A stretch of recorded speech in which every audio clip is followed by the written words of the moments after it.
పలుకు తొయ్యలి భవ్య రూపము తెలుగు తల్లికి వందనం. మార్గదేశీ సమ్మిళత్ బహు ప్రక్రియాభకు వందనం. సత్కవీశ్వర కల్పనారస దివ్య జలధికి వందనం. భావనా ప్రియ హృత్సరసు విహారి హంసికి వందనం. భావనా ప్రియ హృత్సరసు విహారి హంసికి వందనం. భావనా ప్రియ హృత్సరసు విహారి హంసికి వందనం. ఇప్పుడు కార్యక్రమంలోకి అడుగు పెడతాం. ముందుగా రచయిత్రి పరిచయం. మొసలికంటి మల్లిక. వీరు మన భావనా ప్రియకి సుపరిచితమైనటువంటి బృంద మిత్రులు. ఈవిడ ఘన విశాఖ అనేటువంటి పేరుతో చక్కటి ఆటవలది పద్యాలతో విశాఖని స్తుతిస్తూ చాలా మంచి కావ్యాన్ని అందించారు. ఆవిడ విశ్రాంత తపాలా అధికారి. ఆవిడ ఈ ఘన విశాఖ కావ్యాన్ని తన భర్త అయిన మొసలికంటి రామకృష్ణారావు గారికి అంకితం చేశారు. అలాగే మన భావనా ప్రియ బృందంలో ప్రతిరోజు జరిగేటువంటి అంశానికి చక్కటి పద్యాల్ని రాస్తారు.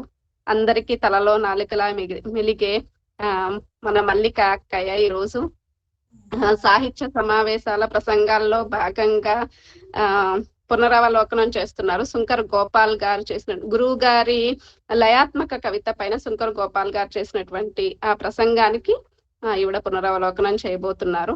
ఆవిడ్ని ఆహ్వానిస్తున్నాను. మల్లిక అక్కయ్య, మీకు స్వాగతం అండి. మీకు కేటాయించిన సమయం గంట. మీరు ప్రసంగించవచ్చు. సభకు నమస్కారం. శ్రీ గురుభ్యో నమః. ధన్యవాదాలు భాగ్యలక్ష్మి. భావనా ప్రియ 259వ శనివారపు సాహిత్య కార్యక్రమంలో మన భావనా ప్రియ సాహితీ వేదిక 8 ఏళ్ల పండగల వేడుకలలో భద్రాచలంలో జరుపుకున్న ఆ వేడుకలలో మన గురువుగారైన శ్రీ నల్లాన్ చక్రవర్తుల శ్రీరామ్ చక్రవర్తి గారి లయాత్మక కవితల పైన డాక్టర్ శంకర్ గోపాల్ గారు ఇచ్చిన ప్రసంగాన్ని ఈరోజు నేను పునరావలోకనం చేయబోతున్నాను. శంకర్ గోపాల్ గారు మన ముఖ్యంగా మన వేదికకి చాలా సుపరిచితులు, ఆప్తులు, ఆత్మీయులు.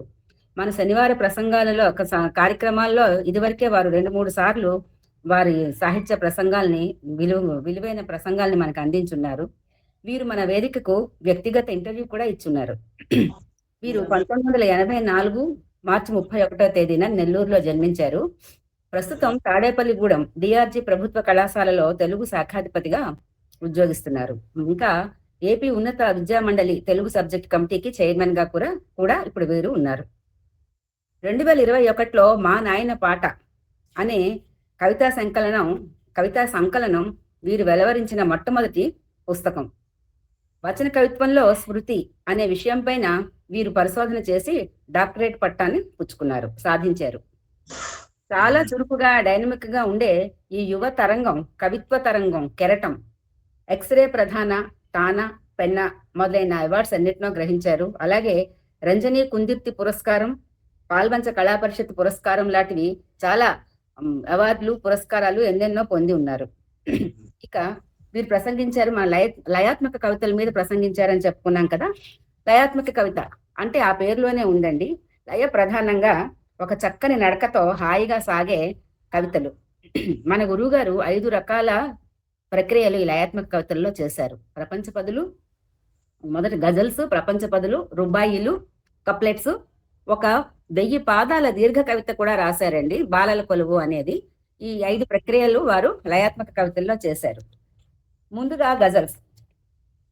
ఇవి పారసీక, అరబీ, ఉర్దూ సాంప్రదాయాల భాషల్లో కవితా ప్రక్రియ. ప్రతి కవితలోనూ 2 పాదాల్లో చరణాలు ఉంటాయి. వీటిని షేర్లు అంటాం.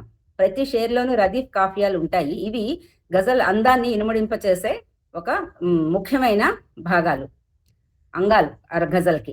మొదటి షేర్ని మత్తలా అంటాము, ఆఖరి షేర్ని మక్తా అంటాము. ఈ మక్తాలో తకుల్లస్ అనే కవి నామముద్ర తప్పనిసరిగా ఉండాలి. తెలుగులో మొట్టమొదటిగా ఈ గజల్స్ రచించిన వారు దాశరథి గారు. లయ ప్రధానంగా ప్రణయం, విరహం, శృంగారం ప్రధాన వస్తువులుగా సాగిపోయే భావకత్వతో కూడిన ఈ కవితలకు మాత్ర నియమం లేదు. అయితే ఇప్పుడు గురువు గారు వలసిన తోట అనే పుస్తకంలోంచి గజల్స్ ని వారు ప్రసంగించారు. ఇందులో గజల్స్ ని వారు ఉటంకిస్తూ ప్రసంగించారు. అవి మనం కొంచెం చూద్దాం. వానలోన తడుస్తుంటే వలపేదో పుడుతున్నది, ప్రాణమంటి చెలియలేక వగపేదో తడుతున్నది. ఏమో ఆ తొందర నీకోయి గొడుగందుకోను, లేమ పైట కప్పుకున్న స్మృతి ఏదో కొడుతున్నది.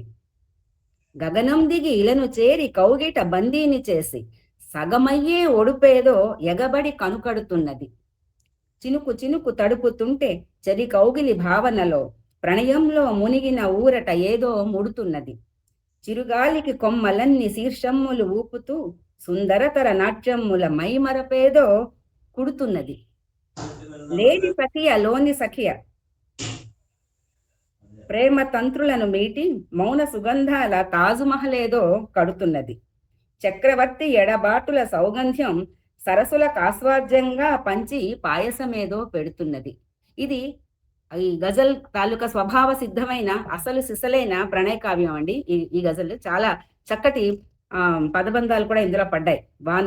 వానలోన తడుస్తుంటే వలపేద పుడుతుంది. ఎవరికైనా ఒక వర్షంలో తడుస్తున్నప్పుడు ఒక తెలియని నరాల కంపన లోపల నుంచి పుడుతుంది. దాన్ని వలప అనుకోవచ్చు, చల్లనుకోవచ్చు, ఏదన్నా అనుకోవచ్చు. భావుకుడు అయిన ఒక రచయిత దాన్ని చాలా సరసమైన కావ్యాలుగా వాటిని మనకి కళ్ళ ముందు కనికట్టినట్టు వారి భావాలన్నీ కూడా మనకి చూపించగలుగుతారు. ఈ వానలో తడుస్తూ ఉంటే ప్రాణం లాంటి చెలియ పక్కన లేక వగపోస్తుందంట. అయితే ఏమంటాడు, అందుకనే చెలి లేదు కదా అని గొడుగు అందుకోకు, చెలి ఆ పైట కప్పుకున్న స్మృతి నాకు తెలుస్తోంది గనక ఇద్దరం ఆ పైట కొంగులో, చెలి పైట కొంగులో ఇద్దరు అదే ఒకే తల మీద గొడుగుగా కప్పుకుంటూ ఆ వర్షంలో వెళ్తూ ఉంటే బాగుంటుంది కదా. మనకి ఆత్రేయ గారు చాలా మంచి పాట, ఎప్పటికీ నిలిచిపోయి అజారామారమైన పాట ఇచ్చారు ఇలాంటి సన్నివేశంలో మనం పాడుకుందికి. చిటపట చినుకులు పడుతూ ఉంటే చెలికాడే సరసన ఉంటే అంటూను. అలాంటి చక్కటి ఒక సన్నివేశం మన కళ్ళ ముందు కట్టినట్టు గురువు గారు ఇంట్లో చూపించారు. లేని సఖియ లోని సఖియ ప్రేమ తంత్రులను మీటి మౌన సుగంధాల తాజ్మహల్ ఏదో కడుతున్నదంటారు. లేని సఖియ, పక్కన సఖి లేదు, తెలుస్తూనే ఉంది. లోని సఖియ ఎవరు? ఆయన ఎదలో ఉండే భావాల లహరి, భావసుందరి అవ్వచ్చు, ప్రణయిని అవ్వచ్చు, వేరే ఇంకా ముందు రాబోయే వేరే ఊహాసుందరులు ఎవరైనా అవ్వచ్చు. వారందరూ కూడా ఆ సఖియ లోపల ప్రేమ తంత్రులను మీటుతోంది. ఈ చలిలో వర్షంలో తడుస్తూ ఉంటే లోపల నుంచి మీటుతున్నాయి ఈ ప్రేమ తంత్రులను మీటుతున్న ఈ సఖియ ఏం చేస్తోందట, మౌన సుగంధాల తాజ్మహల్ ని కడుతోందట. తాజ్మహల్ మౌన సుగంధాల్లోని ఒక కవుల హృదయాల్లో మౌన సుగంధాల్లో తాజ్మహల్ కడితే మన పాఠకులకు వచ్చే పెద్ద లాభం ఏంటంటే ఆ తాజ్మహల్ తాలూకా స్వరూపాన్ని అంతా కూడా మనకి కావ్యాల్లో మంచి మంచి కవితాత్మకంగా మనకి వినిపిస్తారు. అది మన అదృష్టం అవుతుంది. అదే ఇప్పుడు ఆఖరి పాదంలో కూడా ఉంటుంది. చక్రవర్తి ఎడబాటుల సౌగంధ్యం సరస్సులకు ఆస్వాద్యంగా పంచి పాయసం ఏదో పెడుతున్నది అంటారు. ఈ పక్కన లేని సఖి ఉంది కదా, లోని సఖియ కనబడదు, పక్కన ఒక సఖియ లేదు. ఈ విరహం, ఈ ఇంత సరస్సుతో కూడిన ఈ విరహాన్ని ఒక చెయ్యి తిరిగిన కవి వర్ణిస్తే రసజ్ఞుడైన పాఠకులకి అదొక చక్కని ప్రేమ గజల్లో ఒక పాయసంగా వడ్డిస్తున్నట్టే కదండి. అంత చక్కటి ప్రణయ కావ్యంగా ఈ గజల్ని వారు మలిచారు. ఇంకోటి చూద్దాం. అంటే గజల్స్ అన్ని కూడా ప్రణయ భావంతో, విరహంతో, శృంగారంతో ఉంటాయని చెప్పుకుంటాం. కానీ మనకి తెలుసు కదా, గురువు గారు ఎప్పుడు ప్రయోగాలు చేస్తూనే ఉంటారు, స్వతంత్రత తీసుకుంటూనే ఉంటారు. ఈ గజల్లో, ఇప్పుడు నేను చెప్పబోయే గజల్లో సామాజికత సందేశాత్మకంగా ఈ గజల్ ఉంటుంది. పూజలు, సన్మానాలు, మెచ్చుకోళ్ళు అవి కూడా పై కాకుండా మనస్ఫూర్తిగా చేయాలి, చేయకపోతే వాటి వల్ల ఏమి ప్రయోజనాలు ఉండవు అన్నది ఈ గజల్లో చెప్తారు. మెచ్చుకోళ్ల మాటలెల్లా మేకతోళ్లు కారాదు, గిచ్చునట్లు తోచు పలుకు నచ్చుముళ్ళు కారాదు, వడలకు పూసిన గంధము ఒక గడియకు పరిమితం, వడగళ్లవి శాశ్వతమను భ్రమలు పుళ్ళు కారాదు, పెదవి తేనెనంటి నొసటి విరుపును పట్టించుకోవు. బెరడు తీపి చెరకున అనుపిచ్చి మూళ్ళు కారాదు. పూజలకే లొంగిపోయి పొంగిపోడు భగవానుడు. పులు కడగని చేష్టలు వేల్పులకు గుళ్ళు కారాదు. ముఖప్రీతి మాటలకే మురియు మూర్ఖుడవు కాకు. పూని సుఖం సాలువలో పొందు ఒళ్ళు కారాదు. వేదికపై పొగడికలవి సోది అవును చక్రవర్తి. ఇంత డైరెక్ట్ గా చెప్పారు. బూది ఎగును దేహమందు బుద్ధి కుళ్ళు కారాదు. ఇక్కడ చాలా తెలుగు జాతీయాలు కూడా చాలా చక్కగా వాడారండి. మెచ్చి మేకతోలు కప్పుతాం అంటాం కదా, మెచ్చుకోళ్ల మాటలెల్లా మేకతోలు కారాదన్నారు. అంటే అలాంటి మెచ్చుకోళ్ల మాటలకి మనం పడిపోకూడదు. అలాగే గిచ్చినట్లు తోచే పలుకులు, అంటే ఎవరైనా ఒక మంచి చెప్పినప్పుడు అది కొంచెం గిచ్చినట్టు మనకు ఉన్నా కూడా ముళ్ళు గుచ్చుకున్నాయని భావించకుండా ఆ మాటలో మంచిని మనం తీసుకోవాలి. వడలకు పూసిన గంధం ఒక గడియకు పరిమితం. ఒంటికి రాసుకున్న గంధం కానీ స్ప్రే కానీ ఏ ఒక బాడీ లోషన్ కానీ బాడీ స్ప్రేలు ఏవైనా సరే అవి ఒంటి మీద ఒక గంటన్నర, మహా అయితే ఒక మరీ స్ట్రాంగ్ పర్ఫ్యూమ్ అయితే ఒక పూట ఉంటుంది. కానీ అది కాదు కదా, లోపల మనసు సుగంధాలు వెదజల్లుతూ ఉందనుకోండి, అంటే సుగంధపూరితమైన ఒక మనోజ్ఞమైన మానసిక స్థితి మనిషి కలిగి ఉంటే ఈ వడలకు పూసి ప్రత్యేకించి గంధం పూసుకోక్కర్లేదు. ఈ మనిషి స్వభావ సిద్ధంగానే పరిమళాలు వెదజల్లుతూ ఉంటారు. అది చెప్తారు. ఇది ఒక మంచి పెదవి తేనెనంటి నొసటి విరుపును పట్టించుకోకు. ఇది కూడా ఒక జాతీయం గుర్తు తెస్తుంది. నోటితో నవ్వి నొసటితో వెక్కిరించారంటారు కదా, అలా తీయగా పెదవులో తేనెలూరుతూ మాట్లాడుతూ వాళ్ళు నొసలతో నవ్వుతున్న నవ్వుల్ని పట్టించుకోకుండా మూర్ఖుడు అయిపోకు అని చెప్తున్నారు. అలాగే పూజలకే లొంగిపోయి పొంగిపోడు భగవానుడు. పులు కడగని చేష్టలు వేల్పులకు గుళ్ళు కారాదు. ఈ పూజలకే లొంగిపోయి పొంగిపోడు భగవానుడు అన్నప్పుడు మన కిందటి వారం అంతకుముందు వెంకట గారు చెప్పింది అది కూడా గుర్తొస్తుంది. చెండ తరుడైన విధి లంచగొండి కాడు అంటారు జాషువా గారు ముంతాజ్ మహల్ కావ్యంలో. భక్తి దైవార మానడి వజ్రమణులు భూతలేశ్వరుడు అల్లాకు మొక్కుకొనియే, కాని ఇల్లాలు స్వస్థత కాంచదయ్యే. చెండ తరుడైన విధి లంచగొండి కాడు అంటే భగవంతుని నేను పూజలు చేసేసి ఏదో మేకతోళ్ళు కప్పేసి రకరకాలుగా చేసేస్తే అవేమీ ఆయన ఏమీ తీసుకోడు. పులు కడగని చేష్టలు వేల్పులకు గుళ్ళు కప్పు అంటే స్వచ్ఛంగా పులు కడిగినట్టు ఉండే మనసు లేని చేష్టలు ఎప్పుడు కూడా వేల్పులకి అని పుచ్చుకోడు భగవంతుడు అని చెప్పి ఇంకా ఈ తక్కిన రెండిట్లోనూ ఇంకా చాలా మొహమాటం లేకుండా చెప్తున్నారు. ఏమిటంటే ఇక్కడ వరకు ఏవో కొన్ని పోలికలతో చెప్పారు. ముఖప్రీతి మాటలకే మురియు మూర్ఖుడవు కాకు.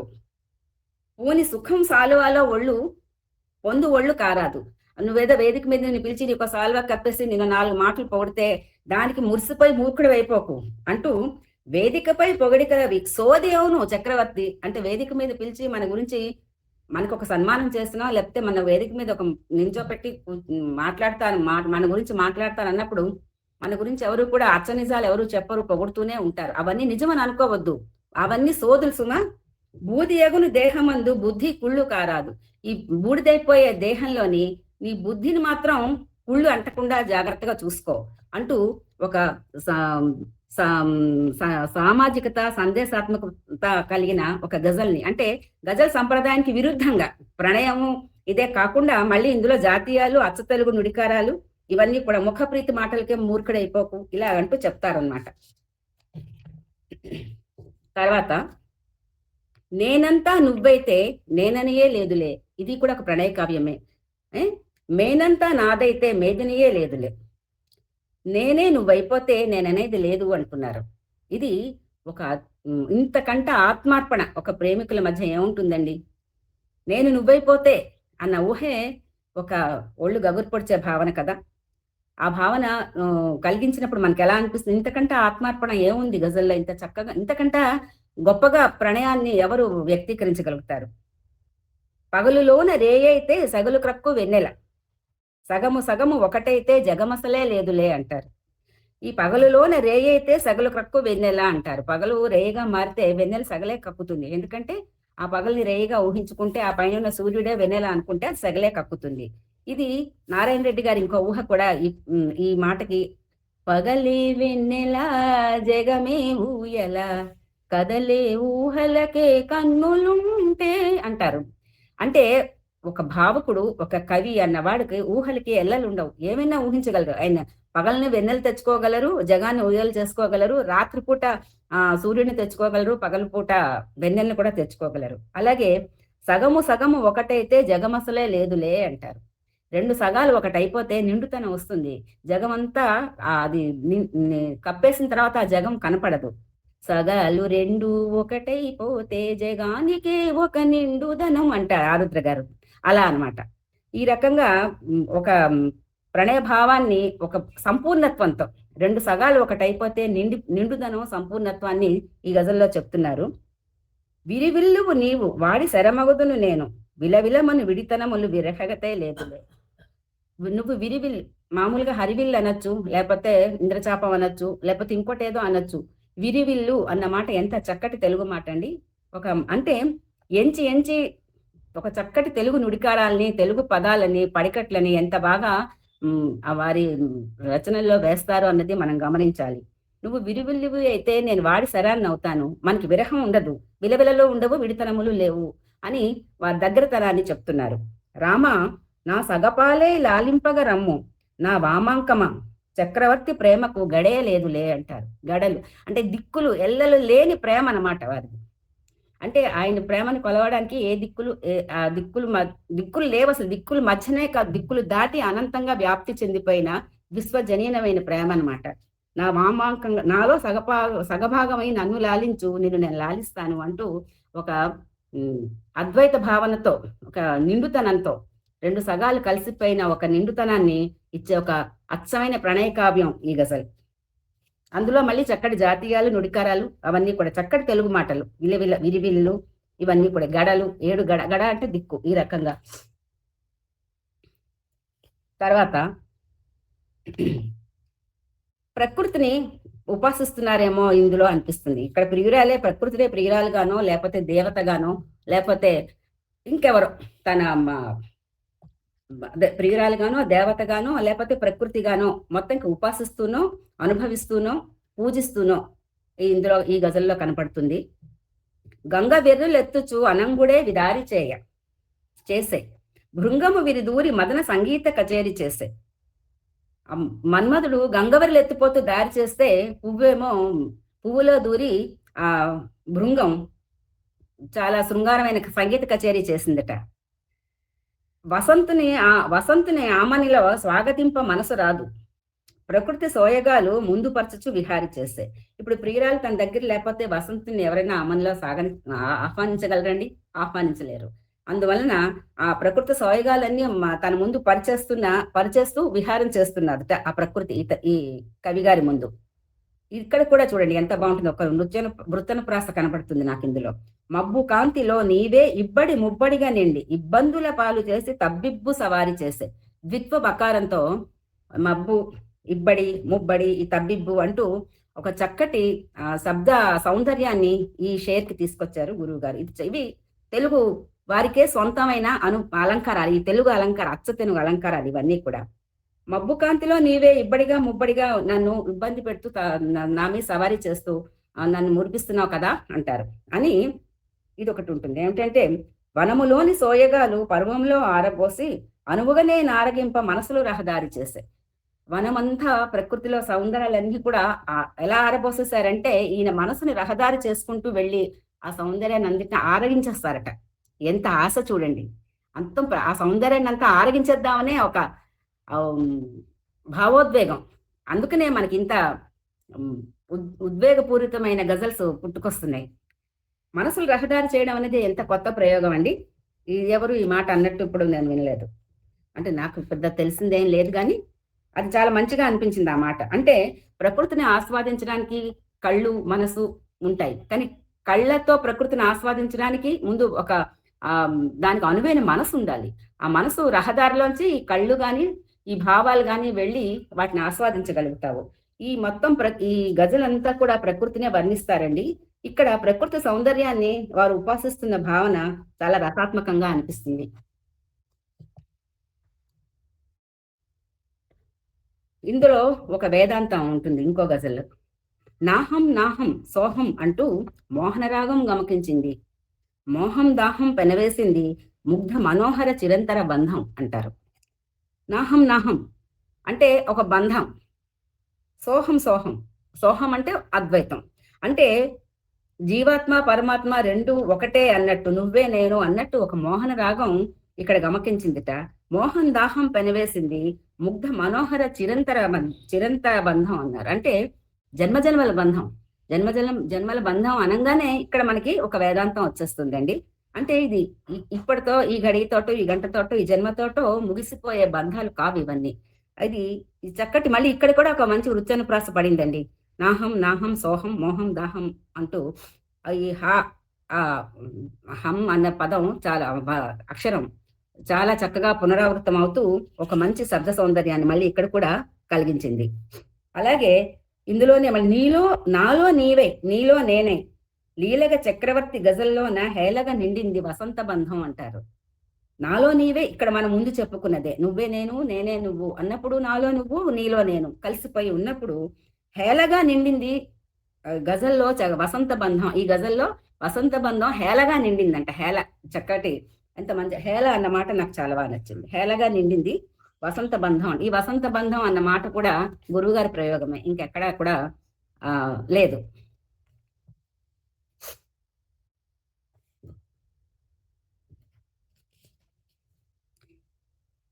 తర్వాత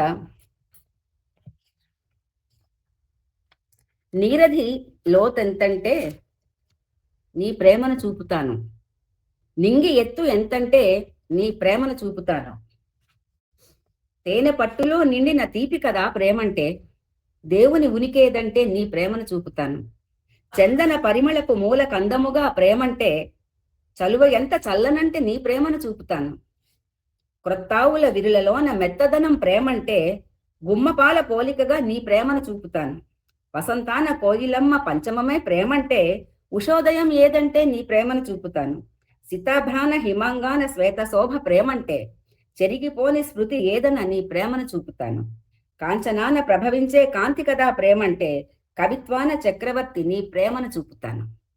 ప్రేమలోని దివ్యత్వం, ప్రేమలోని దైవత్వం ఈ గజల్లో. అంటే ఒకే ప్రేమని ఎన్ని కోణాల్లోంచి మనకి దర్శింప చేస్తున్నారు అన్నది ఇక్కడ మనం గమనించాలండి. సముద్రం లోతెంత అంటే నీ ప్రేమను చూపిస్తానంటారు, నింగి ఎంత ఎత్తుంది అంటే అదే ప్రేమను చూపిస్తారట, తేనె పట్టులో తీపెంత అంటే ఆ ప్రేమనే చూపిస్తారట. దేవుని, ఇది చాలా గొప్ప మాట. చివరికి దేవుని ఉనికి ఏది అంటే కూడా నీ ప్రేమనే చూపిస్తా అంటే, ఆ ప్రేమని దేవతగా దేవునిగా కొలుస్తున్న ఈ ప్రేమ పూజారి ఎంత ధన్యజీవి అన్నది మనం చాలా అంటే రసజ్ఞులైన పాఠకులందరికీ కూడా ఆ కవి హృదయం చాలా ఆర్ద్రతతో నిండిన హృదయం మనకి దర్శనం ఇస్తుందండి. అలాగే చందనం పరిమళం ఏదంటే నీ ప్రేమ అంటారు, చలువ కొత్తావులు పువ్వులలో మెత్తదనం నీ ప్రేమే అంటారు, గుమ్మపాలలోని ఉన్నది నీ ప్రేమే అంటారు. ఇంకా అంటే ప్రపంచంలో వసంతాన కోయిలమ్మ ప్రియురాలి ప్రేమే అట, ఉషోదయం కూడా ఆవిడ ప్రేమే. అంటే ఇంకా ఆవిడ ప్రేమ లేని ఒక ఏ జాగా కూడా ప్రకృతిలో లేదు. ప్రకృతిలో ప్రతిదీ ప్రియురాలి ప్రేమలోనే కనిపిస్తోంది. ఇది ఎంత ఉదాత్తమైన దివ్యత్వమైన ప్రేమ అండి. ఇంత చక్కటి ప్రేమలు ఉంటే నిజంగానే నాకు అనిపిస్తుంది ఏంటంటే, అమ్మాయిలు ప్రేమను అంగీకరించలేదు అనగానే యాసిడ్ బాటిల్స్ పట్టుకునో చాకులు పట్టుకునో బయలుదేరిపోయే బ్యాచ్ కి అసలు ప్రేమ అంటే ఏంటి అన్నది చూపించాలి. ఈ గజల్స్ చదివి వినిపిస్తే ఇలా ఉండాలి ప్రేమ అంటే. అంతేగాని నేను కాదనంగానే నువ్వేమో ఒక వాళ్ళని ఏదో నాశనం చేసే పరిస్థితిలోకి మనం అలాంటి మూర్ఖత్వపు దీంట్లోకి ఉండేది అది ప్రేమ కాదండి, పిచ్చి, ఉన్మాదం. అలాగే ఇలా ప్రేమని ఇంత దేవతలాగా పూజ చేస్తున్న ఈ కవి గారికి ప్రేమకొక్క రోజంటే విస్తుపోయే నా మనసు అంటారు, ప్రేమ దొక్క రోజంటే విరిగిపోయే నా మనస్సు అంటారు. అలాగే విరుల దినము పళ్ళ దినము విన్నామా ఎప్పుడైనా, నరుల వెరితనము చూసి నరకమాయ నా మనస్సు అంటారు. ప్రతి ఏటా అమ్మ రోజు, వైభవమట నాన్న రోజు, బతికుండగా దినము వెట్ట చితికిపోయే నా మనస్సు అంటారు. అమ్మ పాల దినమొక్కటి అంట, అందుకేనేమో ఆయుక్షీణం ఇంతగా అన్నదాయ నా మనసు.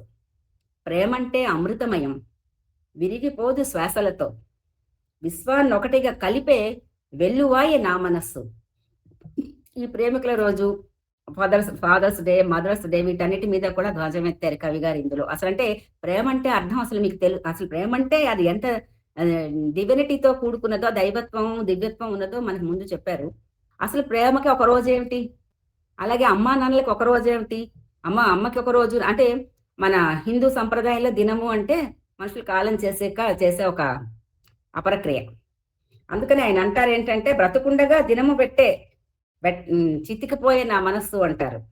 అలాగే విరుల దినము పళ్ళ దినము ఉన్నాయా అసలు, అంటే పువ్వుల దినం పళ్ళ దినం అని ఉన్నాయా? అలాంటి పువ్వులాంటి పళ్ళలాంటి ఒక శుతి మెత్తని ఒక తియ్యని ప్రేమకి ఒక రోజు అంటూ ఇచ్చే ఈ నరుల వెరితనం చూసి నరకమాయ నా మనస్సు అంటారు.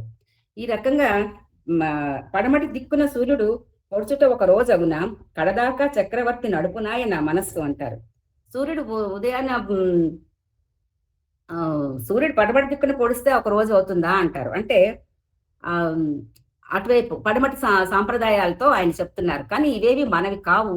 ఎప్పుడు కూడా ఎప్పుడు ఒక అమరత్వంలోని ఒక చిరంజీవత్వంలో ఉండే ప్రేమకి ఒక రోజు 2 రోజులను పెట్టకండి. అలా అంటే నా మనసు బాధపడుతుంది. ప్రేమకు ఒక రోజు అంటే నా మనసు బాధపడుతుంది. ప్రేమది ఒకే రోజు అంటే నా మనసు విరిగిపోతుంది అని ఈ కవి గారు ఇందులో ఘోష పెడుతున్నారు. తర్వాత ఆధ్యాత్మికత. ఆత్మకు సంతృప్తు లేని ఆస్తులు మున్ముట్టనేమి, పరమాత్మను చేరనట్టి వ్రతములు వేల్ముట్టనేమి, ఆనందము భౌతికమా అది అశాశ్వతము కదా, అంతరంగమందు దానికి ఆలయము కట్టవేమి, మదికి ముడివేసిన గదియవు ఈ భువనమెల్ల, తారకలను కోయజూచి తరలే రేయి తట్టవేమి. ఇది ఆత్మకు సంతృప్తి లేని ఆస్తులు మున్ముట్టవేమి అనగానే మనకి ఆత్మశుద్ధి లేని ఆచారం అది ఎలా, భాండశుద్ధి లేని పాకమేలా అని వేమన పద్యం గుర్తొస్తుందండి. నీ మనసుకు సంతృప్తి లేకుండా ఎన్ని ఆస్తులు నువ్వు ముట్టుకుని ఎన్ని ఆస్తులను సంపాదించి ఏమిటి సుఖపడతావు? అలాగే పరమాత్మను చేరనట్టు వ్రతములు వేలుముట్టనేవి. నిజమండి, ఇవాళ రేపు పూజలన్నా వ్రతాలన్నా భేషజాలు, డాంబికాలు, దంబాచారాలే ఎక్కువైపోయాయి. నేను ఎన్ని అడుగులెత్తి వినాయకుడిని పెట్టాను, ఎన్ని కేజీల లడ్డూని వేలంపాటకి పెట్టాను. తప్పితే అన్ని కేజీల లడ్డూలు పెట్టారు, అంతంత పొడుగు వినాయకుడిని పెట్టారు. కానీ ఒక గ్రాము బరువు ఉన్న భక్తి చాలు దేవుడికి సంతృప్తి అయిపోవడానికి. అది ఎవరు కూడా పట్టించుకోవటం లేదు. అది ఈ కవి ఆవేదనతో ఆ మాట అడుగుతున్నారు మనని. ఆనందము భౌతికమా అశాశ్వతం కదా, అంతరంగమందు ఆనందానికి ఎందుకు ఆలయం కట్టవు నువ్వు అని అడుగుతున్నారనమాట. ఇది ఎంత మంచి మాట, నాకు నా మదికి చాలా గొప్పగా తోచిన మాట అండి. మదికి ముడివేసిన గదియగు ఈ భువనమెల్లా అంటారు. ప్రతి మనసు కూడా ఒక మనసుని ఇంకో మనసు అర్థం చేసుకుంటూ ప్రపంచంలో అందరూ ఉంటే ప్రపంచం అంతా ఒక చిన్న గదిలా అయిపోతుందిట. అంటే దగ్గరతనం, మనుషుల దగ్గరతనం, మనసుల దగ్గరతనంతో ప్రపంచం అంతా కూడా ఒక గదిలాగా అయిపోతుందట. పరిధి లేని ఆశ వెంట పరుగులెత్త శ్వాసలూడు, దినము శశిని రేయి ఇనుని కనగా సమకట్టవేమి. నువ్వు ఆశలు పరుగుతూ పరిధి లేకుని ఆశల వెంట పరిగెడుతూ ఈ కాలచక్రం నీ శ్వాస పోతుంది. ఈ సూర్యుడు చంద్రుడు ఈ రాత్రి పగలు అనే కాలచక్రంలో ఈ ఆశల వెంట పరిధి లేని ఆశల వెంట పరిగెడుతూ నువ్వెందుకు నీ జీవితాన్ని పోగొట్టుకుంటావు? అజ్ఞానమే అత్యాశలకు ఆస్థానము చక్రవర్తి, జ్ఞాన మార్గ సందేశము సాగా అచితి నెట్టవేమి అంటారు. వీటన్నిటికీ కూడా కారణం అజ్ఞానం. ఈ అత్యాశలకి అజ్ఞానం అనేది అత్యాశకి ఆస్థానం అవుతుంది. జ్ఞాన మార్గ సందేశాన్ని పట్టుకుని బ్రతుకుని తరింప చేసుకో అనే ఒక ఆధ్యాత్మికత ఈ గజల్లో మనకి వినిపిస్తారు కవి గారు.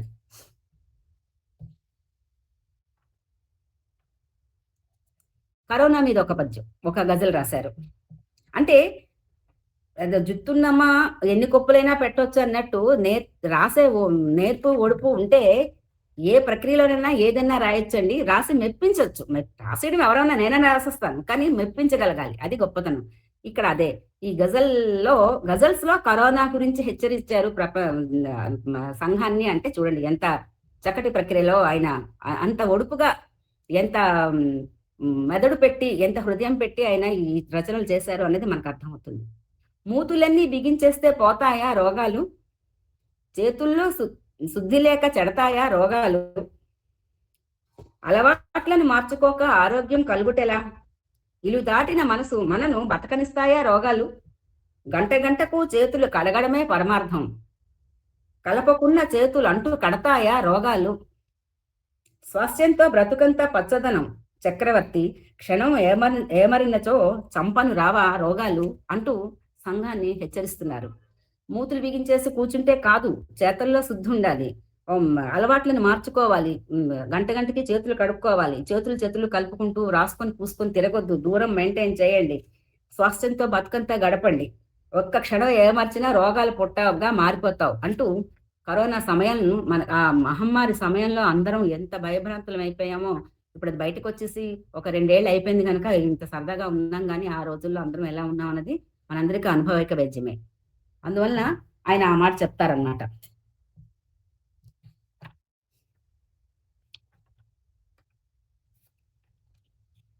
ఆస్తులన్నీ పంచుకోను అపత్యాలు ఉంటారు, భాగ్యాలను పంచుకోను భాగస్థులు ఉంటారు. పంచిపెట్టు గుణంలోన వారసత్వం ఏమాయను, ఉన్నదాన్ని ఊడ్చుకోను కన్నవాళ్లు ఉంటారు. ఔదార్యం పెంచుటలో ఔరసమ్ములు ఎటవోయను, గోదాములు నింప తీసుకొనగా సుతులు ఉంటారు. సంస్కృతి నిలుపుటలో వంశాంకురాలు కానరారు, భౌతికములు వంతువేయు పాలెవాండ్లు ఉంటారు. సంప్రదాయములు కాచగ సంతానం కనిపించరు, అనిత్యములు అనుభవింప ఆలుబిడ్డలుంటారు. పెంచలేరు ఆయుస్సుని, పంచుకోరు వృద్ధాప్యం, చావులోన తోడురాని సంబంధులు ఉంటారు. చుట్టూ ముట్టు మిత్తి వరకే చుట్టాలే ఉంటారు, పాడినెత్తే చక్రవర్తి బహుదూరులు ఉంటారు. ఇది ఎంత వేదాంతం, ఎంత తత్వం, ఎంత బోధ. ఆస్తులను పంచుకోను ఆపత్తులు ఉంటారు. మనం సంపాదించిన ఆస్తులు పంచుకుందుకే వస్తారు. కానీ పంచిపెట్టు గుణంలో వారసత్వం ఏది? వారసత్వం కనబడటం లేదు. అలాగే ఔదార్యం పెంచుటలో ఔరసమ్ములు ఎటుపోయాను. మన వారసత్వం అయిన ఔదార్యాన్ని, మన గుణాల్ని మళ్ళీ ముందుకు తీసుకెళ్ళడానికి వారసత్వం అనేది కనిపించటం లేదు. సంస్కృతి నిలుపుటలో వంశాంకురాలు కానరారు. మనకి ఇవాళ రేపు తెలుస్తున్నదే ఇదంతా కూడా. సంప్రదాయములు కాచగా సంతానం కనిపించరు, పెంచలేరు ఆయుస్సును, పంచుకోరు వృద్ధాప్యం, చుట్టుముట్టు మిత్తి వరకే చుట్టాలే ఉంటారు. వీళ్ళందరూ కూడా మనకు చావు వచ్చే వరకు మన చుట్టూ చుట్టాల్లా ఉంటారు. మనం సంపాదించిన ఆస్తిపాస్తుల్ని వాస్తుపాస్తుల వాటాల కోసం వస్తారు. కానీ మన సంప్రదాయాల్ని కానీ, మన ఆచారాల్ని కానీ, మన మనస్సుని కానీ, మన ఔదార్యాన్ని కానీ, మన దాతృత్వాన్ని కానీ వాళ్ళెవరు కూడా వారసత్వంగా తీసుకోరండి. ఇందులో అంత చక్కటి తత్వం అంటే శంకరాచార్య భజగోవింద శ్లోకాలు గుర్తొస్తాయి. కాతే కాంత కస్తే పుత్ర సంసార యమతీవ విచిత్ర అని. నీకు ఎక్కడ ఎవరు భార్య, ఎవరు కొడుకులు, ఈ సంసారం ఇంత విచిత్రమైన సంసారంలో నువ్వు ఉన్నావు, నిన్ను నువ్వు తెలుసుకొని నీ అంతరాత్మను తెలుసుకొని జాగ్రత్త పడు అని భజగోవిందం భజగోవిందం గోవిందం భజ మూఢమతే అంటారు కదా ఆ శంకరాచార్యులు గారు. ఆ తత్వం ఈ గజల్లో నాకు కనిపిస్తుంది.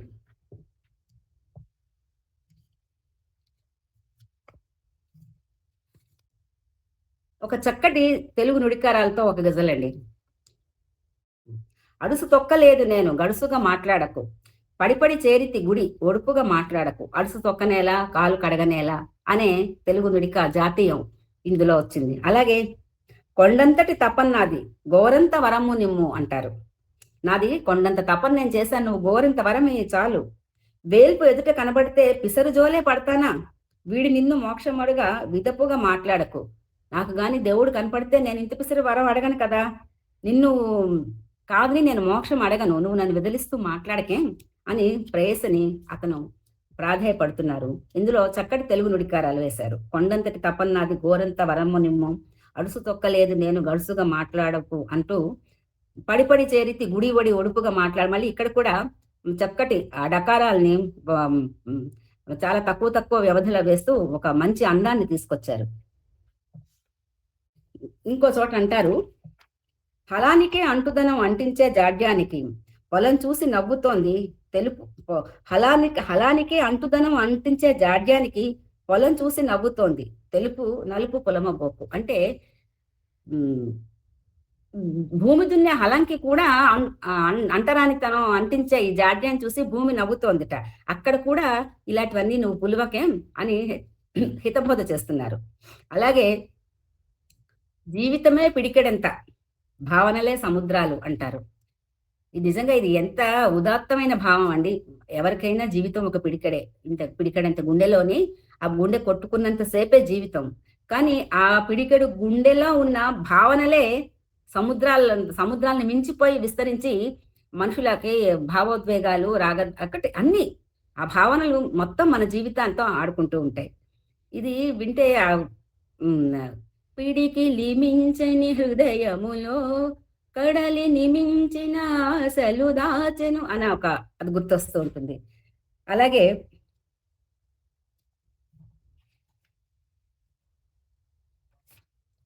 నేల అంతా విస్తరేసి నెల వెన్నెల వడ్డించెను నిలువరాని తమిని చెలియ గిలి కౌగిలి వడ్డించెను అంటారు ఒక దీంట్లో. నేల అంత విస్తరేసి నెల వెన్నెల వడ్డించిందట. నిజంగానండి, నేలంతా విస్తరగా చేసేసుకొని చంద్రుడు వెన్నెలను వడ్డిస్తూ ఉంటే నిలువరాని తమిని చెలియ గిలి కౌగిలి వడ్డించిందట. అది చాలా సహజం. అది కాకుండా నాకు ఇంకోటి ఏమిటి అనిపిస్తుందంటే, ఇంత నేలంత వెన్నెల విస్తరిలో ఆ వెన్నెల ధారలు అలా పోసేస్తూ మీరు అందినంత జుట్టుకోండి తాగండి అన్నప్పుడు అందులో ఏమిటండి ఒక రసగ్రులైన కవులకు గాని భావుకులకు గాని ఆ వెన్నెల దారాల్లోని ఎన్ని వస్త్రాలను నేయగలుగుతారు, ఎన్ని భావన కావ్యాలను అల్లగలుగుతారండి. ఇది ఒక నేల అంత విస్తరేసి వెన్నెల వడ్డించింది అంటే భూమంతా వెన్నెల పరుచుకుంది అన్న మాటని ఎంత భావుకతతో ఎంత కవితాత్మకంగా చెప్పారు ఇక్కడ. ఇది చక్రవర్తి గారి గజల్స్ అండి. లయ ప్రధానంగా ప్రణయం, విరహం, శృంగారం ప్రధాన వస్తువులుగా గజల్ వెళ్తాయని మనం చెప్పుకున్నాం కదా. అయితే ప్రయోగ చక్రవర్తి అని గోపాల్ గారి చేత కొనియాడబడ్డ మన గురువు గారు పశ్చిమ దేశ గజల్కి తెలుగువారి ఎత్తి ప్రాసలను, నుడికారాలను, జాతీయాలను పొదిగి సర్వాంగ సుందరంగా తెలుగుదనం ఉట్టిపడే అలంకారం చేసి సరికొత్త సొబగులు అద్దారు. అలాగే గజల్స్ లో విశ్వప్రేమ, ప్రకృతి ఆరాధన, తాత్వికత, ఆధ్యాత్మికత, సామాజికత మొదలైన అంశాలను చొప్పించి మెప్పించారు కూడా. మెప్పిస్తూ ప్రేమ భావాలకే పరిమితమైన గజల్స్ కి కొత్త వరవడిని సృష్టించి ఆ ప్రక్రియకే మరింకొంత తుష్టిని సాధించారు. తనదైన భావనాఝరిలో మొలకెత్తించిన గురువుగారి గజల్స్ తీయని తేనెలు ఊరుతూ వికసించిన విరివనాన్ని రసజ్ఞలోకం అనే ఆమని వలచకుండా ఎలా ఉంటుంది? అందుకే ఈ గజల్స్ పుస్తకం ఆమని వలచిన తోట అయింది. ఇది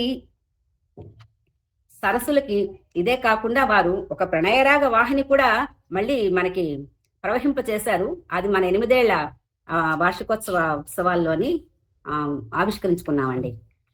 ఇక ఇది చక్రవర్తి గారి గజల్స్. ప్రపంచ పదులు ఇవి లయాత్మకమైన కవితలే. ఇందులో మాత్రా ఛందస్సులో సాగుతాయి. అంత్యప్రాస నియమం ఉంది. ప్రాస ఎత్తి వేసుకోవచ్చు, యతి నియమాలు కూడా ఉన్నాయి. ఈ 5 పాదాలతో కూడిన ప్రపంచాన్ని, సమాజాన్ని చూపించే సామాజికాంశాల ప్రధానమైన లయ ప్రధానంగా మాత్రా ఛందస్సులో సాగే ప్రక్రియ. దీనిలో 3వ పాదం కీలకం, హార్ట్ ఆఫ్ ప్రపంచపది అని అనుకోవచ్చు. ఈ 3వ పాదం 1, 2 మరియు 4, 5 పాదాలని అనుసంధిస్తూ వాటిలోని సంధానకర్తగా ఉంటుంది. కింద 2 పాదాలకి, మిగతా 2 పాదాలకి కూడా. మొట్టమొదటిగా తెలుగులోనే కాదు, ప్రపంచపది అసలు వారి సృష్టి. ప్రపంచపదిని రాసిన వారు డాక్టర్ శ్రీనారాయణ రెడ్డి గారు. అయితే ఈ ప్రపంచపదుల్లో కూడా గురువు గారు చాలా ప్రయోగాలు చేశారు. కుండలో నీరు నింపి గొప్ప ఎరుక అనుకోకు, ఖజానాలు నిలపడమే నిజం చదువులు అనుకోకు, జ్ఞానం అంటే కొత్తది స్వయంగా సృష్టించడం. ఇది 3వ పాదం.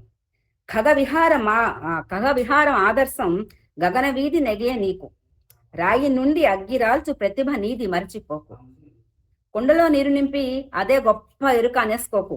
కుండలో నీరు నింపడం అనేది ఏ సామాన్యుడైనా చేయగలడు. అలాగే ఖజానాలు నింపడమే నిజం చదువు అనుకోకు. ఇది కానీ గొప్ప మాట అండి. ఇవాళ రేపు చదువులన్నీ కూడా ఖజానాలు నింపుకుందుకే ఉన్నాయి. ఏం చదువుతున్నావు? ఇంజనీరింగ్ చదివి ఏం చేస్తావు? సాఫ్ట్వేర్ ఉద్యోగం చేస్తాను, MNCలో చేస్తాను, డబ్బులు సంపాదించుకుంటాను. జ్ఞానం ఎంత సంపాదించుకున్నావంటే ఏమీ ఉండదు.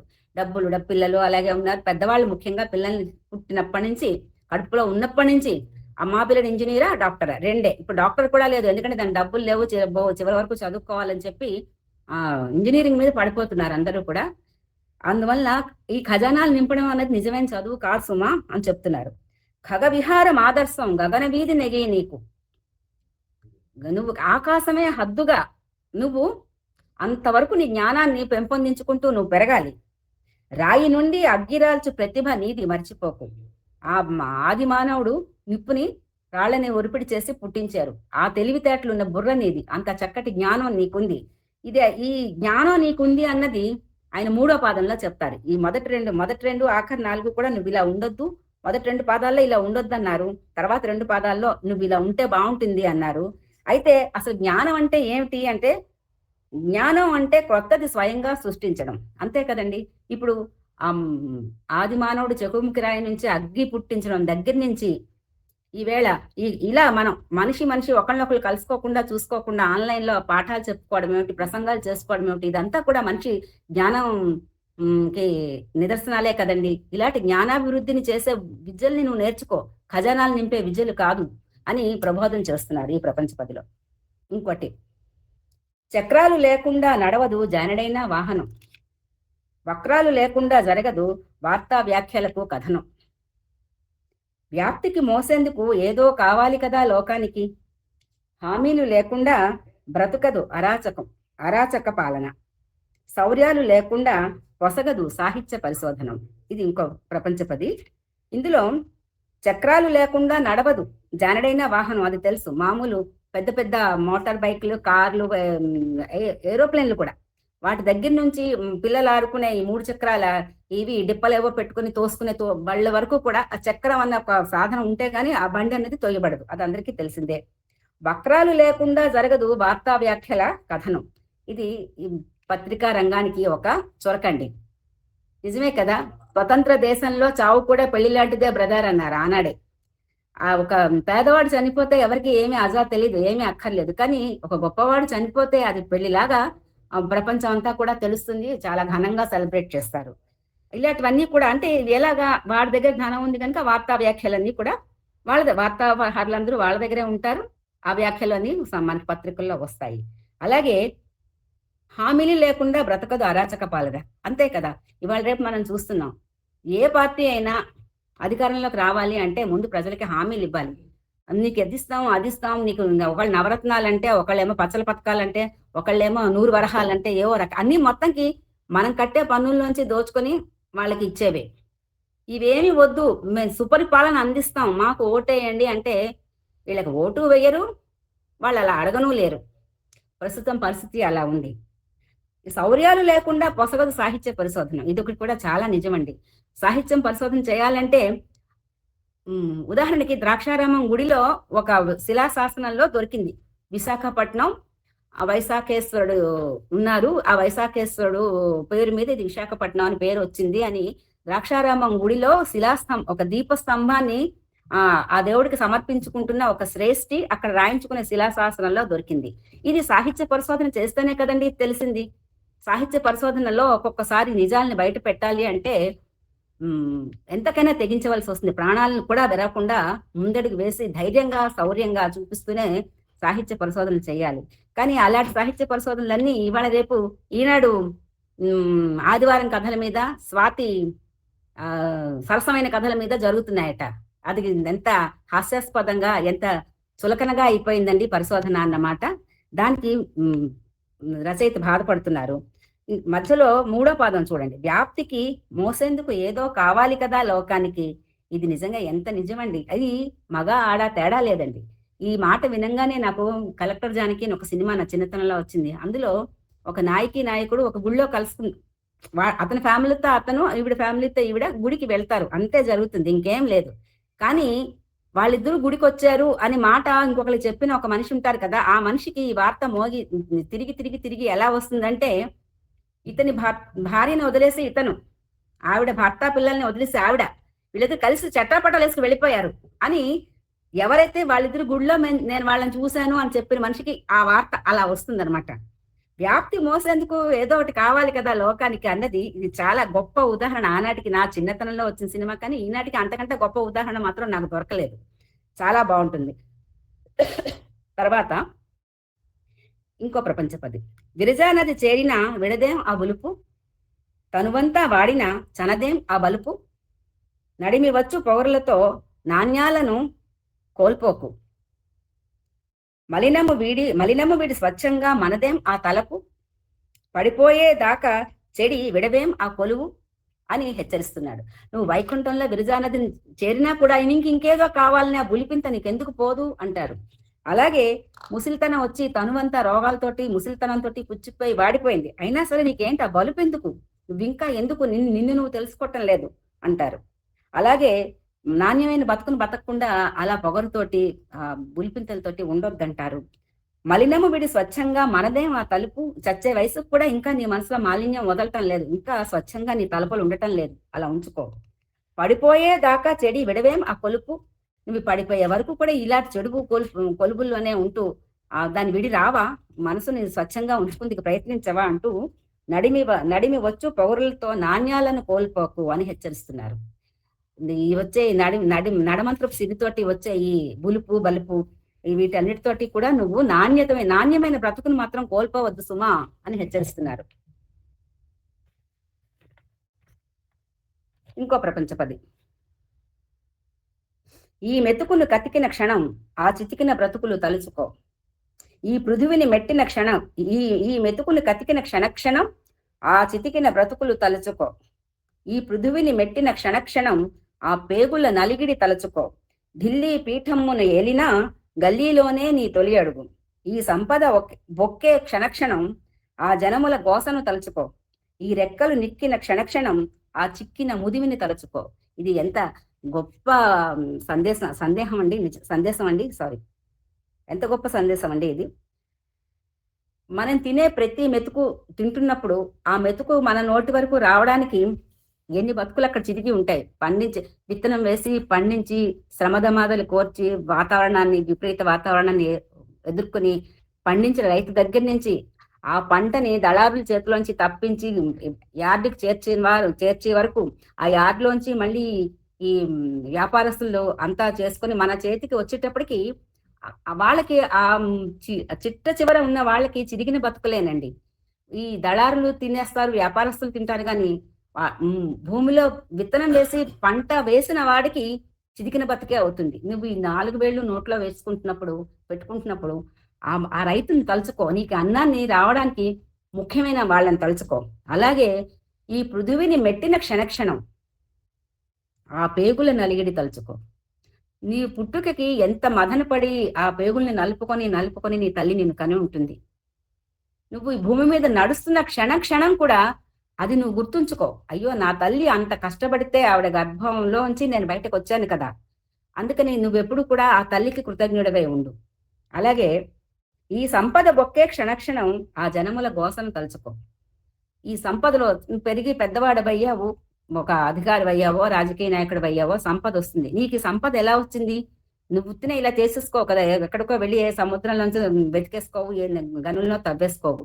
ఈ సంపద నీకు రావడానికి ఎంతమంది నీ ఉద్యోగులు, నీతో ఉండే నీ సహా వ్యాపారస్తులు, నీ కింద పనిచేసే ఉద్యోగులు, వాళ్ళ కింద పనిచేసే పాలేర్లు, ఆ కింద ఈ సంపదని సృష్టించేవాళ్ళు, సంపదని ఉత్పత్తి చేసేవాళ్ళు, వాళ్ళెవ్వరినీ కూడా ఆ జనుల గోసను నువ్వు మర్చిపోకు.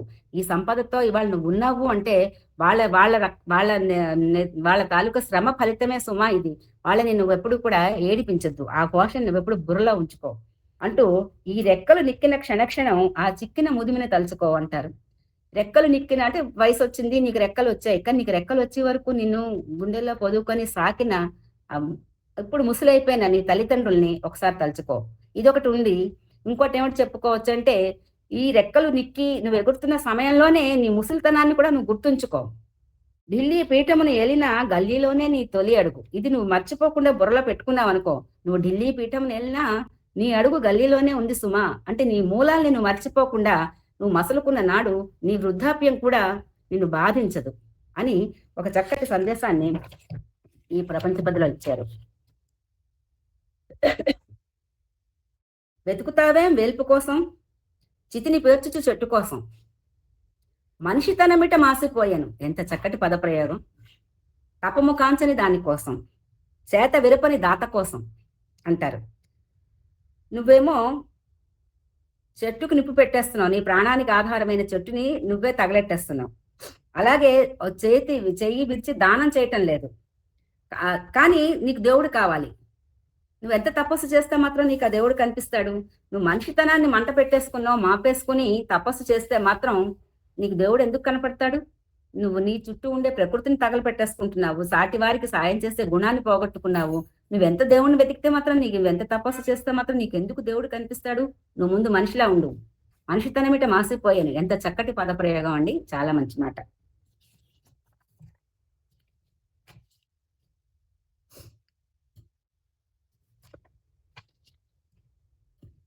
మాట గాలికి తేలితే ప్రమాణం ప్రమాదం, నోటి హద్దును మీరితే వినోదం ప్రమాదం. మాట వంకర నీది ఆ మలినం వాక్కుక, అలతి రేఖలు దాటితే స్తుతులతో ప్రమాదం. చదురులెరగక వాగితే రసలతో ప్రమాదం. మాట విలువ చెప్తున్నారు, మాటని ఎలా వాడాలి అన్నది. నీ మాటని నువ్వు గాలికి వదిలిసేవనుకో, నువ్వు చేసిన ప్రమాణం నీకు ప్రమాదంగా మారుతుంది. మామూలుగా అంటాం కదా, తలపరువు నోరు చెప్తుంది అంటాం. మనం ఎంత పద్ధతిగా మాట్లాడుతూ ఆ మాట నిలుపుకునేటట్టు ఉంటే, శ్రీరాముడు ఎందుకంత గొప్పవాడయ్యాడు, హరిశ్చంద్రుడు ఎందుకంత గొప్పవాడయ్యాడు? వాళ్ళ మాటని వాళ్ళు నిలబెట్టుకుందుకు ఎంత కష్టాలన్నా పడ్డారు గనక. ఆ మాటని గాలికి వదిలేస్తే నీకు అది ప్రమాదవంతమే, నీ పరువు ఉండదు.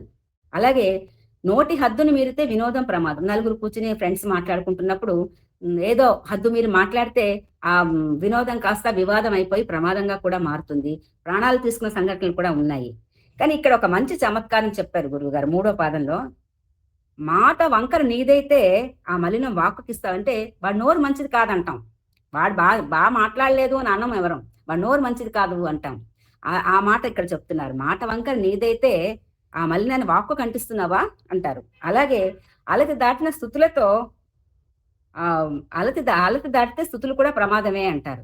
హద్దు దాటితే పొగడ్తలు కూడా ప్రమాదమే సుమా, జాగ్రత్త పడువు అని చెప్తున్నారు.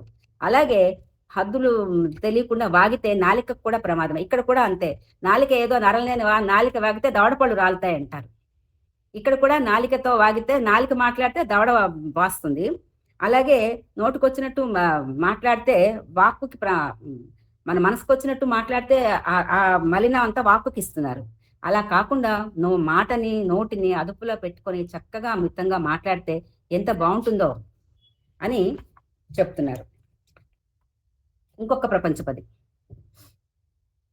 ఆనవాలు చిక్కకుంటే అద్దాలను తుడుచుకో, అసలైనది తెలియకుంటే ఆలోచన తుడుచుకో.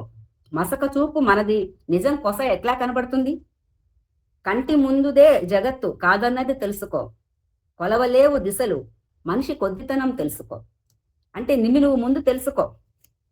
నీకు ఆనవాళ్ళు చిక్కలేదు, అదేమిటో తెలియపోతే ముందు నీ కళ్ళద్దాలను తుడుచుకో. అంతేగాని నీకు అది కనపడటం లేదు కదా అని అదే నిజం అనేసుకోవద్దంటాడు. నీకు అసలు విషయం తెలియపోతే నీ ఆలోచనల్ని తుడుచుకొని పదును పెట్టుకో, దాని దగ్గరికి వెళ్ళు. నీ కంటి ముందు నీకు కనిపిస్తున్నదే ఈ ప్రపంచం కాదు సుమా. ఈ ప్రపంచంలోని ఈ దిక్కుల్ని గాని ప్రపంచాన్ని గాని నువ్వు కొలవలేవు. నువ్వు చాలా ఈ ప్రపంచం ముందు ఎంత అల్పజీవివో ముందు తెలుసుకో. మసక చూపు మనదైతే నిజం కొస ఎలా కనబడుతుంది? నీ చూపులోని నీ ఆలోచనలోని మసకతనాన్ని వదుల్చుకొని నిజాన్ని కనికల్లా నిజము తెలిసిన మనుజుడే పో నీతిపరుడు మహిళా సుమతి అంటాడు సుమతి శతకారుడు. అలా నువ్వు బతుకు అని చెప్తారు. అయితే ఈ ప్రపంచ పదులన్నీ కూడా నాలో ప్రపంచం అనే పేరుతో గురువుగారి ప్రపంచ పదుల్లో మెరుపులు విరుపులు చరుపులతో కూడిన మనలోని మనిషిని నిద్రలేపేందుకు చేసిన ఇప్పుడు చెప్పుకున్న ఈ ప్రపంచ పదులు మత్స్తునకలు మాత్రమే. పుస్తకాన్ని చదివి మనలోని ఆత్మను బ్రతికించుకునే ప్రయత్నం చేద్దాం, సరేనా? ఇక రుబాయిలు.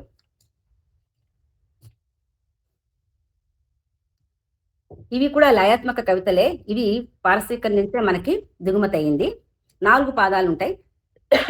చమత్కారాన్ని చాలా ప్రధానంగా మెరిపిస్తే శోభిస్తాయి. యతి మాత్ర నియమం లేదు, లయాత్మకంగా మాత్రమే ఉండాలి. 3వ పాదం మిగతా పాదాలను అన్వయిస్తూ ఉంటుంది. ఇది హార్ట్ ఆఫ్ ది రూబాయి 3వ పాదం. రదీఫ్ కాఫియాల నియమం లేదు, కానీ అవి పెట్టుకుంటే అందంగా ఉంటుంది. దాశరథి గారు తెలుగులో గాలిబ్ గీతాలు అనే ప్రసిద్ధమైన రూబాయిలు రాసి బాసకెక్కారు. గురువుగారు రూబాయిలు.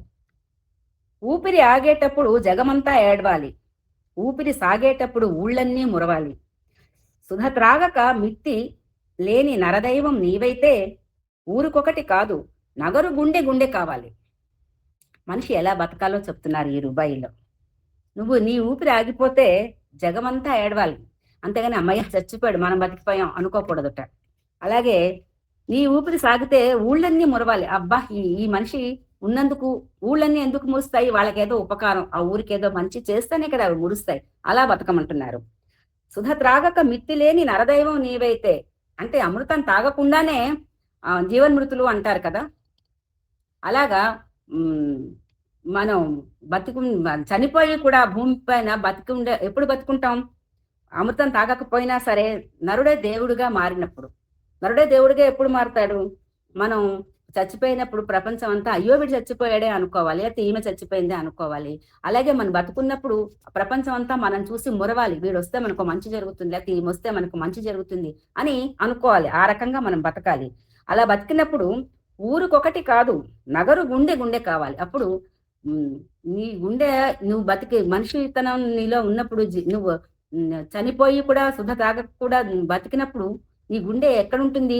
ఓ ఊరికొకటి కాదు, మొత్తం నగరం అంతా కూడా నీ గుండె అవుతుంది. ఆ గుండె శ్వాసలా నువ్వు బ్రతికే ఉంటావు సుమా అని ఒక మనిషి ఎలా బతకాలో చక్కగా చెప్తున్నారు.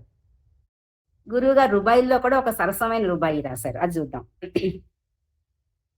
కోరినంత రాసిస్తా మరి కుదువ పెట్టు నీ సొగసులు, దాచినంత ఇస్తా తమి దఖలుపరుచు నీ సొగసులు, పుట్టిందే నీకై ఈ కట్టుబాటు లేలనే జన్మంతా ఇస్తా చెలి సారెపెట్టు నీ సొగసులు అంటూ ఒక ప్రణయ భావంతో ఒక చక్కటి సొగసులు సొగసులు సొగసులు అనే అంచెప్రాసలు వేసుకుంటూ చక్కటి రుబాయిని రాశారు. ఇందులో నేను చెప్పడానికి ఏం లేదు. తర్వాత రాజకీయం అంతా బురదరొచ్చు, ఆ జమానాలో అంతా పుచ్చు, జనంలో ఒకంత చైతన్యం వస్తే నాజూకైన తామరలు ఏనాడైనా మొలవచ్చు. వచ్చు అని అంచెప్రాసలు వేసుకున్నారు. రాజకీయం అంతా బురదరొచ్చు, అదంతా కూడా పుచ్చు, అక్కడ ఉండే మనుషులందరూ పుచ్చు. అయితే ఎప్పుడు ఆ బురదలో కొంచెం తామరలు మొలవచ్చు అంటేట జనంలో కొంచెం చైతన్యం రావాలట. చైతన్యం తెచ్చుకొని రాజకీయాల్ని కొంచెం సంస్కరించమని చెప్తున్నారు. ఇలా రుబాయిల్లో కూడా చాలా వైవిధ్యం చూపిస్తూ తనదైన శైలిని చాటుకున్నారు గురువు గారు. ఇక కప్లెట్స్ అంటే జంట పదాలు, జంట పాదాలు. మాత్రా ఛందస్సు ఆధారంగా నడుస్తుంది, మాత్రల కంటే లయ ప్రాతిపదికగా నడుస్తుంది. అంచెప్రాసలు ఉంటాయి ప్రపంచ పదుల్లాగే. యతినేమో ప్రాసయతి వేసుకోవచ్చు, 2 పాదాలు కలిపి ఒక చరణం ఉంటుంది. ఇది కూడా కప్లెట్స్ కి షేక్స్పియర్ ఆర్జుడు. కొన్ని కప్లెట్స్ చూద్దాం. అధిగమించాలంటే శాస్త్రాన్ని ఆసరాగా గురువు ఉండాలి. ఎలా ఉండాలిట? చేదుకునేందుకు బావిలో నీరు చేదలాగే తాడు ఒకటి ఉండాలి. బావిలో నీరు చేదుకుందికి చేదలాగే తాడులాగా శాస్త్రాన్ని అధిగమించాలి అంటే ఆసరాగా గురువు గారు ఉండాలట. ఎంత చక్కటి భావనండి, చక్కటి ఇది కూడా పోలిక కూడా ఇచ్చారు. భక్తుల ముడుపులు బొక్కాలంటే బాబా వేషం వేయాల్సిందే, ప్రజలను మోసం చెయ్యాలంటే పార్టీ భజనలు చేయాల్సిందే. ఇందులో చెప్పడానికి ఏమి లేదు. ఈ దొంగ బాబాల్ని చూస్తున్నాము, ఆ ముడుపులన్నీ బొక్కి స్కాములు చేసి పారిపోయి ఐలాండ్స్ కట్టించుకొని వేరే ప్రపంచాన్ని పాస్పోర్ట్ వీసాలు పెట్టుకున్న బాబాలు కూడా మనకు తెలుసు. అలాగే ప్రజల్ని పార్టీ మోసం చేయాలంటే పార్టీ భజనలు చేయాల్సిందే. ఏ పార్టీ తీర్థం పోసుకుంటే ఆ పార్టీలో మనం చేరి దోచుకున్న వాడికి దోచుకున్నంత మహాదేవ. బడ్జెట్ లెక్కలు ఊదర కొడితే బడుగు బ్రతుకు బాగుపడుతుందా? పచ్చిగడ్డి చాలిన పసరానికి బంగారం మింగుడు పడుతుందా? ఈ రాజకీయ నాయకులు చేసే అంటే ప్రలోభాలు ఎలాంటి మీకోసమే చేస్తున్నాం అంటారు.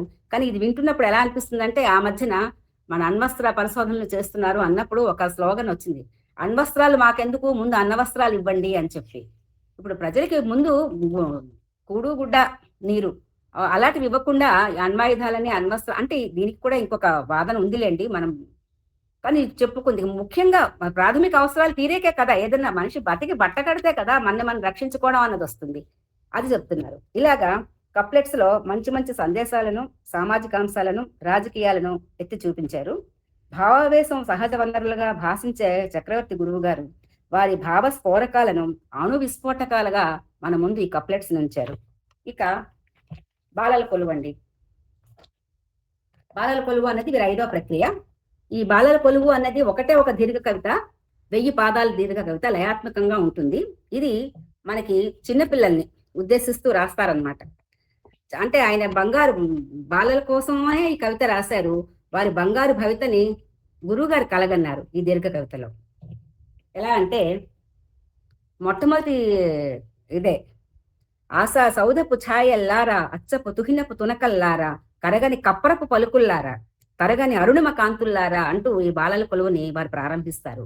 అంటే పిల్లల్లో తను ఏమిటేమిటి కోరుకున్నారో, రాబోయే ప్రపంచంలో వాళ్ళు ఎలా భాషించాలని అనుకుంటున్నారో వాటన్నిటిని వీళ్ళని సంబోధించారు. ఆశా సౌదపు ఛాయలు, తను కట్టుకునే నేటి బాలలే రేపటి పౌరులు కదా, ఆశా సౌదపు ఛాయలట, అచ్చపు తుహినపు స్వచ్ఛమైన మంచు ముక్కలట, మంచి పరిమళించే కర్పూరపు పలుకులట, అలాగే విప్లవించే సూర్యుడి లాంటి అరుణిమని కూడా కూడుకున్న కాంతివంతమైన వారు కాంతులు, మీరు సూర్యుడి కాంతులు కూడా, అంటే విప్లవం అంటే ఒక మార్పు కూడా తేవలసింది మీరే సుమా అన్నట్టు పిల్లల్ని సంబోధిస్తూ చెప్తారు. తర్వాత ఉత్సాహానికి పొడిచిన పొద్దై, ఉద్వేగాలకు గగనం హద్దై, విద్వేషాల పరంపర రద్దై, వామనులారా పెరగండోయ్ అంటూ ఉత్సాహపరుస్తారు. ఇది ఈ వామనులారా అన్న మాట మనకి ఎంత ఒక సూచనాత్మకంగా ఉంటుంది, ఒక సూచన లాగా ఉంటుంది ధ్వని. వామనుడు ఎప్పుడు అంటే ఈ వామనుడు త్రివిక్రమత్వం పొంది హద్దులు లేనంతగా ఎదిగి దేశాన్ని భవిష్యత్ అంతా వాళ్ళదే కదా, చక్కటి భవిష్యత్తు నిర్మించుకోవాలి, దేశాన్ని కూడా చక్కగా వాళ్ళు ఉద్యమింపజేయాలి, ముందుకు నడిపించాలి అని ఒక ఆశావహ భావం.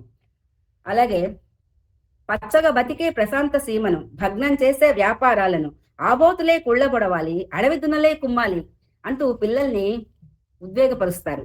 అంటే ఈ భగ్నం వ్యాపారాత్మకంగా శాంతిని, సమాజంలో శాంతిని భగ్నం చేసే వీళ్ళందరినీ కూడా ఆబోతులే కుమ్మండి, అడవి దున్నులే కుళ్ళబొడిచేయండి అని చెప్తారనమాట. విద్యల మర్మం చదువులకు అర్థం, విజ్ఞానం పంచాల్సిన ధర్మం, మేధో మథనపు సృష్టి రహస్యం ఏదో పంచాలోయ్ అందరికీ అంటారు. అంటే ఆయన పిల్లల మీద పెట్టుకున్న ఎంత ఆశలో, ఎంత ఆశ ఆయన పిల్లల మీద, వాళ్ళ భవిష్యత్తు మీద, వాళ్ళ ద్వారా ఈ ప్రపంచము, ఈ సమాజం భవిష్యత్తు మీద ఆయన పెట్టుకున్నారు.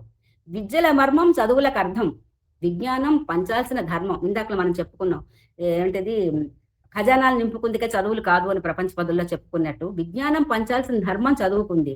మేధోమదనపు సృష్టి రహస్యం ఏదో పంచాలోయ్ అందరికీ అంటారు.